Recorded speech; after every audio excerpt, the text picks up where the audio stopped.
Bonjour et bienvenue sous les jupons de l'histoire. Alors nous sommes aujourd'hui devant le sublimissime château de Fontainebleau où vécurent Napoléon Ier et Joséphine de Beauharnais. Alors nous allons passer une journée dans la vie de la plus créole de nos impératrices. Si vous aussi vous voulez oser Joséphine, suivez-moi, c'est par là. Osez, osez Joséphine, osez, osez Joséphine.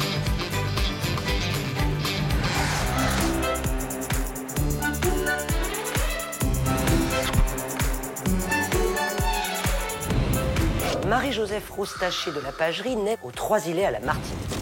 Et elle est ravissante, volontaire, bonne et gaie. Il faut dire qu'elle grandit librement dans un univers rassurant et chaleureux, en harmonie avec une nature luxuriante. Gaillette, ainsi qu'on la surnomme, engrange des sensations olfactives et visuelles qui nourrissent son tempérament voluptueux. Mais voilà qu'il est temps de marier la jeunette. On lui a choisi un époux aisé et breton, Alexandre de Beauharnais. Il va donc falloir traverser l'Atlantique. Malgré la naissance de 2 enfants, l'union finit par capoter. En 1785, Marie-Joseph est libre et elle n'a que 20 ans. Désabusée, la petite Yéyette n'est plus. Elle a laissé place à une femme de tête qui a pris goût au monde et au plaisir. Après un bref retour à la Martinique, on la retrouve à Paris en pleine Révolution. Alors, avance rapide sur son emprisonnement à cause des prises de position de son ex-mari Beauharnais. Elle vit la terreur comme une expérience traumatisante qui lui donnera plus tard son envie de croquer la vie à pleines dents. Elle a 32 ans, 2 enfants à charge alors qu'elle n'a pas le sou, mais elle a une fichue intuition. La preuve, quand on le lui présente, elle ne snobe pas le petit homme fruste et gauche dont le nom est sur toutes les lèvres. Ce Napoléon Bonaparte, simple général de son état. Au contraire, elle s'emploie à le séduire. Sait-on jamais? Bonne pioche, je vous invite à vous glisser sous les jupons de Joséphine de Beauharnais.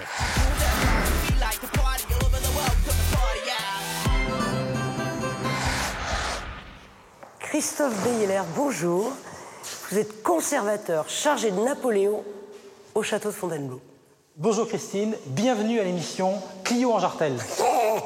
Alors attendez, on va passer une journée avec Joséphine.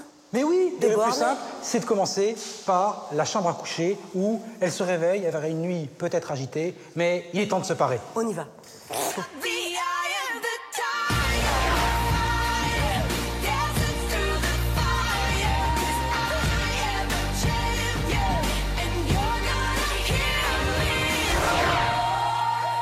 Alors Christophe, on est où? Alors Christine, nous sommes dans la chambre du petit appartement de Joséphine. C'est une chambre extrêmement raffinée, avec des nuances de bleu, un peu passé ici, mais un bleu lapis, un satin blanc, et cela joue avec le bleu de Sèvres des vases, le bleu lapis qui entoure la pendule, et ça joue avec Joséphine. Car quand Joséphine se Pourquoi part, elle est bleue ? elle a à cœur d'avoir des vêtements qui sont accordés au ton des tentures. Attendez, elle s'habille en fonction de ses murs. Bien sûr. Jamais entendu un truc pareil. Bien sûr. Et elle éclipse tout le monde. C'est génial. Pauline Borghese, Oui, qui est- coquette s'il y en est, t'es éclipsée par sa belle-sœur. Quand on voit ce lit, mais c'est un lit de professionnels. Attends. Joséphine, Est-ce qu'elle l'a c'est vu une créole. C'est ça qui a plu à Bonaparte. Enfin, ce ne sont pas des couleurs spécialement chaudes de créole. Est-ce qu'elle dort ici? Bien sûr. Il y a en fait 3 lits que peut Pourquoi il y a 3 occuper lits Joséphine à Fontainebleau. Il y a le lit du grand appartement, D'accord, ça. lit de parade.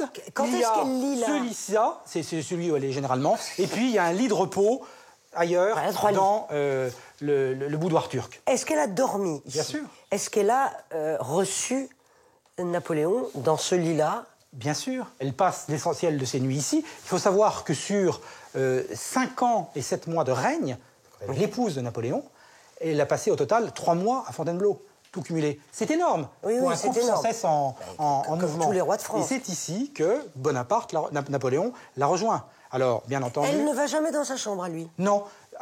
Pourquoi Ils font chambre commune jusqu'au sacre. Après le sacre, ils font lit à part, et c'est Napoléon qui la rejoint. D'accord. Sa journée commence avant 9h. Oui.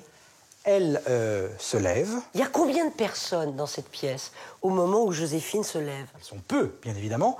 Et surtout, il n'y a pas d'hommes. Parce que Napoléon, il s'en méfie. Il s'en méfie. Les seuls hommes qui ont le droit, c'est Corvisart, le seul. Corvisart qui est le médecin. Bon, Corvisart, c'est du solide. D'accord. Juste pour terminer avec cette chambre, elle a choisi ses couleurs, elle a choisi ses murs, elle a choisi ses tentures. Ça, on l'ignore, on l'ignore. En revanche, elle sait tirer parti d'un cadre pour assortir ses robes. C'est Et génial, ces robes, alors, c'est génial. Ça. Ces robes, en 1809, l'inventaire de Joséphine prescrit qu'elle a plusieurs centaines de robes de cour, pas des robes de cour. Et des chaussures. Et plus de 1500 gants. Des chaussures par Des centaines. chaussures. Alors Christophe, où on va maintenant? Elle se lève, Joséphine, elle va où? On fait quoi? Dans la pièce contiguë, le cabinet de toilette. Allez, c'est parti pour le cabinet de toilette. Can we go back? This is the moment. Tonight is the night. We'll fight till it's over. So we put our hands up like the ceiling can't hold us. Christophe, alors, salon de beauté, on est où là? C'est le cabinet de toilette de Joséphine. Alors, est-ce qu'elle se maquille? Oui, c'est son arsenal, son cabinet de toilette. Et Mais elle se maquille pas toute seule. Elle a une personne qui vient la maquiller, elle a un valet coiffeur, Oui. parfois Duplan, qui a coiffé les têtes les plus chères du directoire et du consulat, qui vient depuis Paris, 6h30 aller au temps-retour. Et donc, Et là, dans cette pièce, elle peut prendre quotidiennement un bain. ici, Derrière ce canapé qui est sur une estrade amovible, il y a Une baignoire. incrusté une baignoire creusée dans le sol, dotée d'une garniture métallique. On met une mousseline Avec de l'eau pour que son chaude. corps gracieux ne soit pas directement en contact du métal. Ah oui, c'est vrai, Avec oui, on mettait- de l'eau chaude qui provient d'une sorte de cuve qui est en hauteur. Alors attention, il n'y a pas d'évacuation. C'est-à-dire qu'après le bain, il faut écoper. c'est pas elle qui le fait. Bien évidemment. Oui. D'accord. Autre meuble La important, psyché. c'est la psyché. Alors, des Alors psychés, ça, c'est- c'est oui. un meuble qui apparaît à ce moment-là Oui. et qui est monumental. Oui. Et pour une fois, c'est la première fois du reste dans l'histoire de la féminité, une femme peut voir Se voir. l'ensemble de son corps, l'ensemble de ses formes, Ah oui. longilignes. Elle se scrute et elle voit des ans l'irréparable outrage. Hantée par la stérilité, Oui. avec Napoléon Oui, en tout oui, cas, bien sûr. incapable de donner un héritier, comment garder cet homme? Et alors? Eh bien, Avec des artifices. elle essaye. Elle essaye. Et Mais ça marche. quand Napoléon apprend que Maria Walewska est enceinte de ses œuvres, et Je là sais. il en est sûr, eh bien, les jours de Joséphine sont comptés. Sans compter. Alors maintenant qu'elle est parée, qu'elle est en beauté, Joséphine, où va-t-elle? Et où va-t-on maintenant? Elle peut se rendre dans son salon d'études où elle pourra vaquer aux joies de l'aquarelle ou de la musique ou de dicter une lettre à son secrétaire des commandements. Nous y allons. Allons-y. I always wanted a good girl. I know you want it. I know you want it. I know you want it. Alors, Christophe, on est où? Alors, c'est le salon d'études de Joséphine. Veut-elle écrire? Voilà, elle a un ouvrage, le pupitre se soulève, elle rédige et elle glisse la lettre Oui. dans cette petite fente. C'est écrit la poste, là? Et voilà, poste impérial. Personne ne peut, sinon la personne préposée, prendre ce courrier. D'accord. Me dites pas qu'elle le brode. Si, elle brode. C'est son genre. C'est son genre. Mais enfin, elle est pas folle de broderie, parce que c'est Non, un truc... elle aime mieux faire un peu de harpe. Alors, à défaut de la harpe de fait Joséphine, de la harpe nous avons... Alors, les mauvaises langues disent toujours le même air. À défaut de la harpe de Joséphine, nous Le avons... clavecin. Voilà, le piano forte Ah, d'Hortense, pianoforte. sa fille. Et, vous voyez comme c'est gracieux, le piétement, ces petits zéphyrs. Et puis, quand même, cette opulence, elle a bien une origine, c'est la victoire. Et on voit la trompette de la renommée Oui. embouchée Ah oui, par une femme trompette de ailée, la- tenant la couronne de la victoire. D'accord, alors attendez, juste une seconde. Elle a des copines ici? Sa Alors- piapiate, sa... Voilà, sa nonchalance créole, ses manières dans ses régimes s'épanouissent à Fontainebleau. Et alors là, Christophe, il y a un endroit terrible, il y a une porte emblématique dans le destin de Joséphine. Vous pouvez nous en parler? Alors, cette pièce est contiguë au cabinet topographique de l'empereur. Voilà. Le cabinet C'est chez topographique, lui. c'est là où il joue du compas et où deux traits sur la carte, ça veut dire on renverse deux empires. Et hop, en Un jour- octobre 1809, Qu'est-ce qui se passe? Eh bien, Napoléon a donné l'ordre depuis Schönbrunn à Vienne, il a quelque peu fricoté avec Maria Walewska, de murer cette Voilà. porte. Il l'a Et répudié. Joséphine heurte son joli minois sur C'est affreux. voilà, cette Et cette cloison de porte, pierre. évidemment, va être réouverte quand il va épouser... Voilà, parce que Marie-Louise. quelques mois après le divorce, Napoléon se remarie Eh ben oui. avec la jeunette de 19 ans, Eh ben oui. Marie-Louise, et là, la porte, évidemment, retrouve sa fonction de faire passer un homme empressé. Ça, c'est bien. On va où maintenant? Eh bien, dans l'après-midi, elle reçoit de ses amis dans Encore 2 salons de réception. Mais Fischer, Et là, c'est on c'est joue la vie de du rêve. billard. Et le billard. billard Le billard, c'est un C'est jeu vrai. que Joséphine aime Le particulièrement. billard. Eh bien, vous me l'apprenez.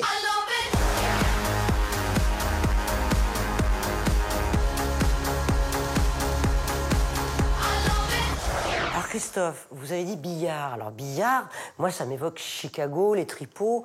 Quel rapport avec Joséphine? Eh bien, Joséphine raffolait du billard, ce jeu qu'on joue avec de longues queues. Non, mais- Et il y avait là, Oui. parallèle à cet immense canapé où pouvaient s'asseoir des spectateurs, un immense billard, hélas aujourd'hui disparu. Et les femmes y jouent. Ah oui, oui, oui, bien sûr, elles peuvent y jouer. Il y a des hommes aussi qui Il jouent. y a l'un, l'autre, de même, autour de ces tables, qui... Ça, c'est. On fait quoi là? On joue aux alors, cartes, au poker? on joue au vis, Enfin, une version du poker. au loto. Mais je comprends pas. Celui-là, il joue de ce côté-là? Eh bien, c'est qu'il y a à la fois les 4 joueurs Oui. et les curieux. Il y a toujours des curieux. Les Ah, curieux et ça- s'assoient sur on a- ces sièges qu'on appelle voyeuses, et il y a des voyeuses pour les hommes, Comme ça. qui se mettent à califourchon, On n'a pas le droit, oui. et il y a C'était trop les tentant. voyeuses pour les femmes qui s'agenouillent. C'est-elle un prix Dieu? Ah, alors, à ce stade-là, je ne peux pas m'empêcher de souligner cette déco qui est hallucinante. C'est-à-dire que vous achetez les magazines de déco actuels, c'est exactement du baroque, comme ça, doré, avec des tissus... On n'hésite pas à jouer de 2 nuances par ce gourgourant, mat Ouais. et brillant, Et et, ça, qu'on c'est souligne. une audace. Voilà, on reprend là, frontalement, perpendiculairement. Mais c'est une audace incroyable. Il y a des ressauts de couleurs. C'est un truc de dingue. C'était l'Empire, Ah, c'était quand même. la France qui donnait le ton à l'Europe entière. Et l'Europe, à l'école de la France, l'imitant. Ils avaient conscience que le bon goût était incarné par la France Ah, c'est et, magnifique. en matière de mode, dans la personne de l'impératrice Joséphine. Et l'empereur vient jouer. Alors l'empereur vient, il fait grise mine, l'ambiance se réfrigérie nettement quand l'empereur est là, C'est vrai.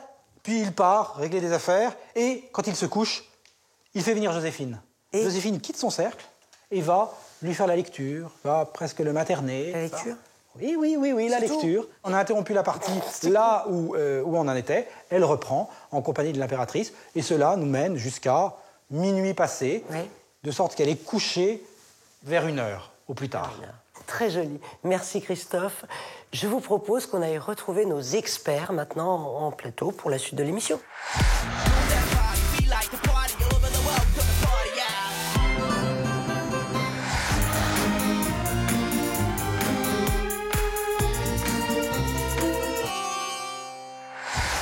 Nous sommes au château des Jupons de l'Histoire avec nos experts. Je vous présente Eva Samama, qui est styliste et experte de l'histoire de la mode, Philippe Charlier, notre médecin légiste et historien, et Dimitri Casali, qui est spécialiste de l'impératrice et de Napoléon. Vous êtes l'auteur de Napoléon, le grand album de notre enfance, aux éditions Grind. On commence avec notre petite Joséphine après la mort de son premier mari. Une deuxième vie va commencer pour elle, et alors elle va tisser un réseau solide lors de parties fines. On en parle dans notre rubrique Sexo.